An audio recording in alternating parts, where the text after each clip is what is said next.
नहमदुहु व नुसल्ली अला रसूलिहिल करीम अम्मा बाद अऊज़ु बिल्लाहि मिनश शैतानिर रजीम बिबरकाति बिस्मिल्लाहिर रहमानिर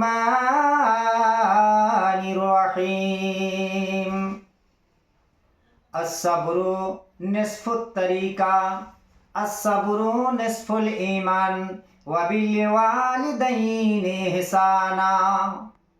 ভাইজানেরা, মাহে রমজানুল মুবারক মাস, এই মাসে আল্লাহ পাকের অগণিত রহমত এই মাসটার মধ্যে ভরে রেখে দিয়েছেন। জোরে বলুন একবার সুবহানাল্লাহ।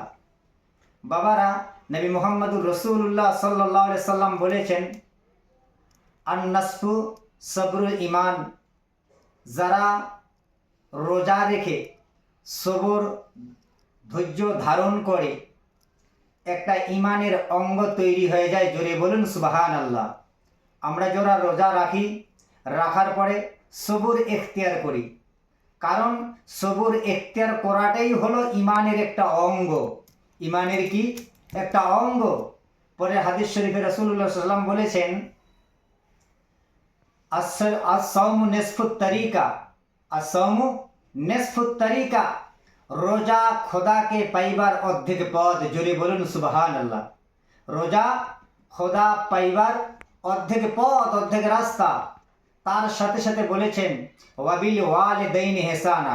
আল্লাহ রাব্বুল আলামিন কোরআন পাকের মধ্যে বলেছেন ওয়াবিল ওয়ালিদাইনি ইহসানা, তোমরা মা বাবার সাথে সৎ ব্যবহার এবং সদাচার করতে থাকো।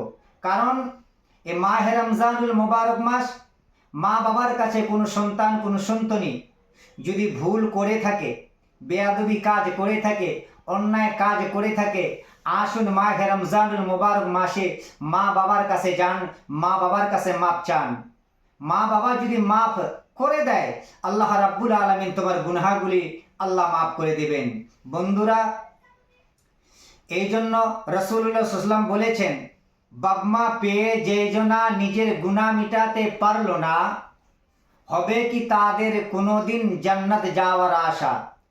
মা বাবার সাথে বেয়াদবি হয়েছে, ভুল হয়েছে, ক্ষমা না নেওয়া পর্যন্ত তাদের ইবাদত আল্লাহ পাকের দরবারে কবুল হবেই না।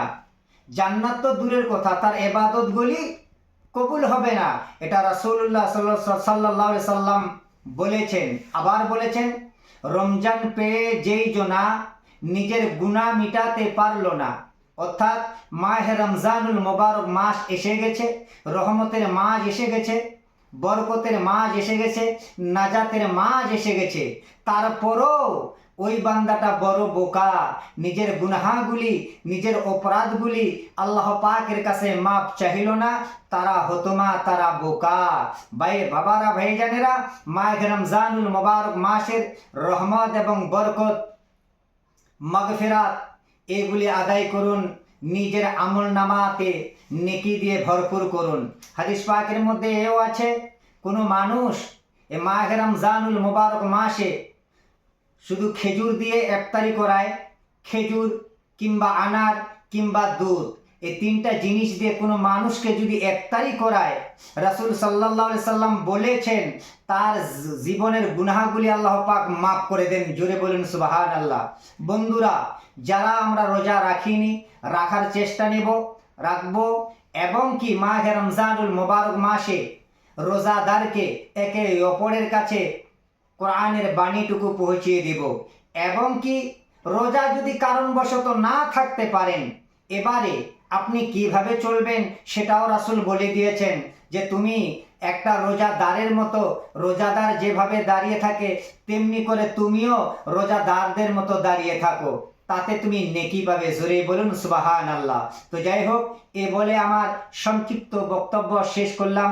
আসসালামু আলাইকুম।